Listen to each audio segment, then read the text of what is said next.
할렐루야. 아침 묵상 시작합니다. 나는 전능하신 아버지 하나님, 천지의 창조주를 믿습니다. 나는 그의 유일하신 아들 우리 주 예수 그리스도를 믿습니다. 그는 성령으로 잉태되어 동정녀 마리아에게서 나시고 본디오 빌라도에게 고난을 받아 십자가에 못 박혀 죽으시고 장사된 지 사흘 만에 죽은 자 가운데서 다시 살아나셨으며 하늘에 오르시어 전능하신 아버지 하나님 우편에 앉아 계시다가 거기로부터 살아있는 자와 죽은 자를 심판하러 오십니다. 나는 성령을 믿으며 거룩한 공교회와 성도의 교제와 죄를 용서받는 것과 몸의 부활과 영생을 믿습니다. 아멘. 우리 오늘 월요일 함께 부를 찬송가는 305장입니다. 우리 305장 나 같은 죄인 살리신 함께 찬양하겠습니다. 나 같은 죄인 살리신 주의 놀라워 잃었던 생명 찾았고 광명을 얻었네. 큰 죄악에서 건지신 주은혜 고마워. 나 처음 믿은 그 시간 귀하고 귀하다. 이제껏 내가 산 것도 주님의 은혜라. 또 나를 장차 본향에 인도해 주시리. 거기서 우리 영원히 주님의 은혜로 해처럼 밝게 살면서 주 찬양하리라.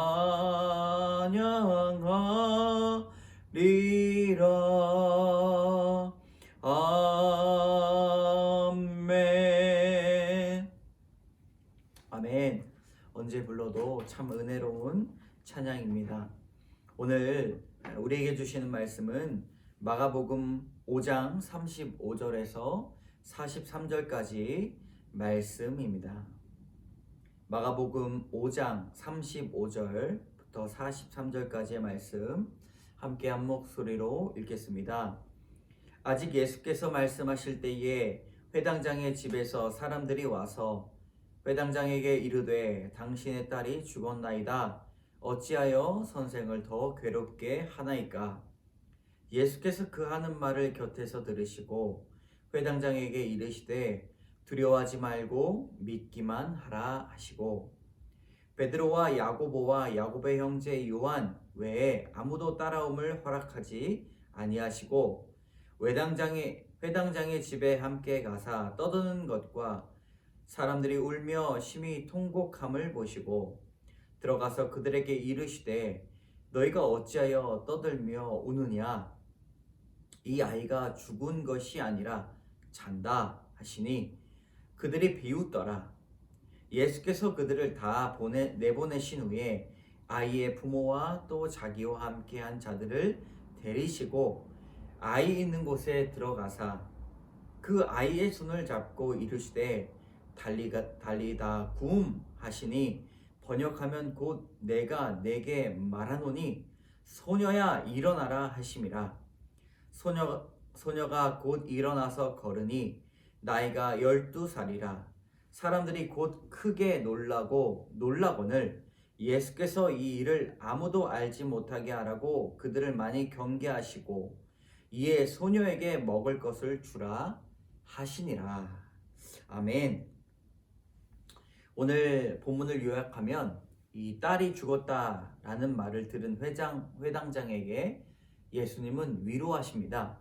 두려워하지 말고 믿기만 하라.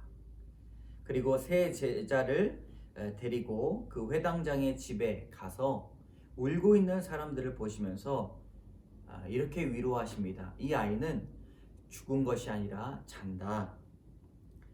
예수님이 아이를 보시고 또 손을 잡으시면서 이 아람어인 달리다 굼 말하시면서 소녀에게 일어나라.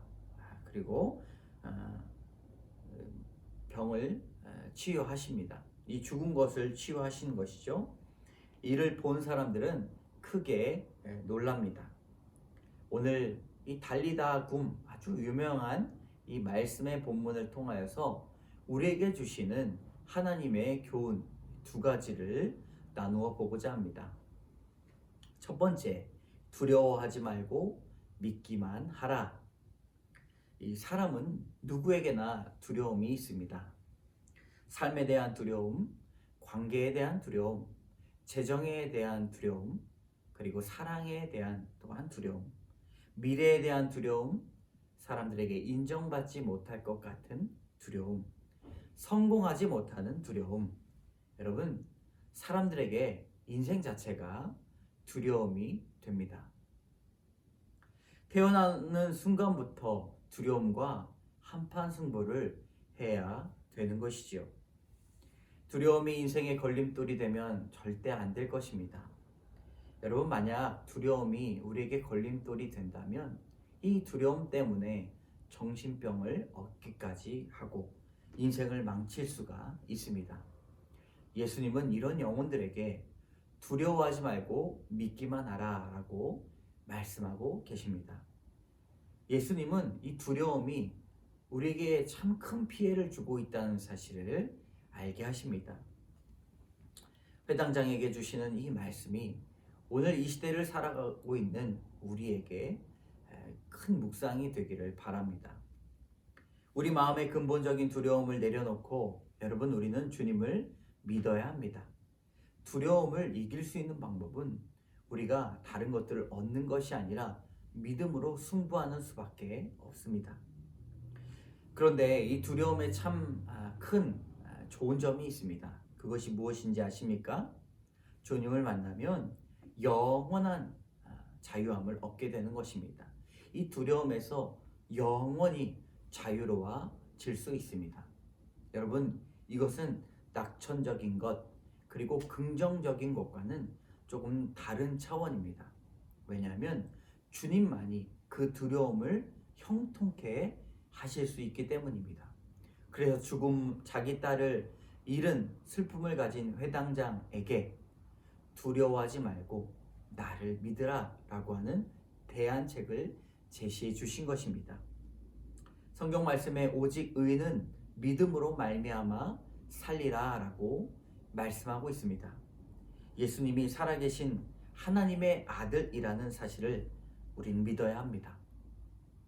그리고 우리를 위해 이 땅에 오신 주님이 우리를 온전케 하시는 구원자라는 사실을 믿어야 됩니다. 그래야 우리가 살게 되는 것이지요. 여러분, 오늘 두려워하지 말고 믿기만 하라라는 예수님의 말씀이 우리에게 큰 힘을 얻기를 바랍니다.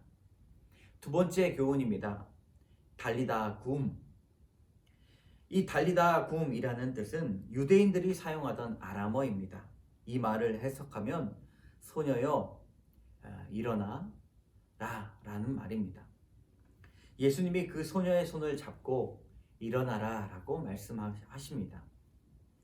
일어나다 라는 말, 이건 여러 가지 의미가 있는데 깨우다, 그리고 무지에서 일어나다, 죽은 자를 일으키고 또 분발시킨다 라는 뜻이 있습니다. 예수님은 우리를 깨우시는 분이십니다. 우리를 일어나게 하시는 분이십니다. 잠자는 자를 일어나게 하시고 죽은 자를 일어나게 하시고 무지에서 깨어나게 하신 분이 예수님이십니다. 주님의 형상을 입고 사는 사람들을 일어서게 하시고 깨우시는 분, 여러분 그분을 믿어야 됩니다. 이 회당장의 딸을 직접 손을 잡으시며 일어나라 라고 하실 때 그 소녀가 일어났습니다. 여러분 오늘도 우리의 손을 잡아주시는 예수님을 만나야 됩니다. 어떨 때 우리는 만날 수 있습니까? 이 시대는 성령의 시대이기 때문에 말씀으로 우리를 만나 주십니다. 말씀으로 우리의 손을 잡아 주시며 말씀을 통하여 달리다 굼 말씀해 주십니다. 그렇기 때문에 여러분 말씀을 통해 역사하시는 성령님을 만나시기 바랍니다. 우리를 깨우는 것은 말씀입니다. 말씀을 보지 않으면 깨려고 해도 깰 수 없습니다. 오늘 여러분들을 깨우는 말씀이 무엇인지 여러분 간증할 수 있어야 됩니다. 하루를 살아갈 때 우리 영적으로 깨우는 말씀이 무엇인지 한 구절 한 구절이라도 여러분 우리는 말할 수 있어야 됩니다. 제가 며칠 전에 묵상했던 저를 깨운 말씀이 있습니다. 주 안에서 너를 낮춰라. 주님이 너를 높이시리라. 요즘 제가 묵상하고 있는 말씀이 겸손인데 여러분 달리다 굼 하시는 그 말씀 일어나 그리고 깨워라 라고 하는 말씀이 저에게는 한 구절 한 구절 매일 다가옵니다. 여러분 주님의 말씀으로 일어나시는 하루 되시기를 바랍니다. 함께 기도하겠습니다. 참 좋으신 하나님, 회당장의 그 두려운 마음을 믿음으로 일어서라 라고 말씀하신 예수님의 그 말씀을 우리가 묵상하였습니다. 하나님 우리의 두려움이 물러가게 하여 주시고 오늘 우리 믿음으로 일어날 수 있도록 인도하여 주시옵소서. 성령의 시대에 우리가 말씀으로 깨우침을 받기를 원합니다. 말씀을 읽게 하여 주시고 말씀을 통해 간증케 하여 주셔서 하나님 세상 사람들과 전혀 다른 인생을 살 수 있도록 도와주시옵소서. 주님을 믿습니다. 이 모든 말씀 예수님 이름으로 기도드립니다. 아멘. 하늘에 계신 우리 아버지, 아버지의 이름을 거룩하게 하시며 아버지의 나라가 오게 하시며 아버지의 뜻이 하늘에서와 같이 땅에서도 이루어지게 하소서. 오늘 우리에게 일용할 양식을 주시고 우리가 우리에게 잘못한 사람을 용서해 준 것 같이 우리 죄를 용서하여 주시고 우리의 시험에 빠지지 않게 하시고 악에서 구하소서. 나라와 권능과 영광이 영원히 아버지의 것입니다. 아멘.